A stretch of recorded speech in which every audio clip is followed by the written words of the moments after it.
જામનગર શહેર ડિવિઝનના જેટલા પણ સિટી એબીસી પોલીસ સ્ટેશન છે એ ત્રણેય પોલીસ સ્ટેશનના અગાઉના પ્રોહિબિશનના લગતા ગુનાઓમાં જે મુદ્દામાલમાં કોર્ટ તરફથી મંજૂરી મળેલી છે અથવા તો કોર્ટમાં સ્પેશિયલ કેસ થયેલા છે એ તમામ કેસોના મળીને મુદ્દામાલ જેમાં મંજૂરી આવી ગઈ છે તેનો મુદ્દામાલ કુલ બોટલ આશરે 8,604 જેટલી બોટલ છે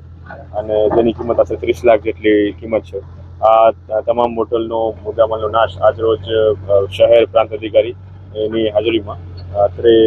સીટીસી ડિવિઝન પોલીસ સ્ટેશનના વિસ્તારમાં કરવામાં આવી રહ્યો છે અને જે પણ આ કાર્યવાહી છે એ સુપરવિઝન હેઠળ ચાલી રહી છે।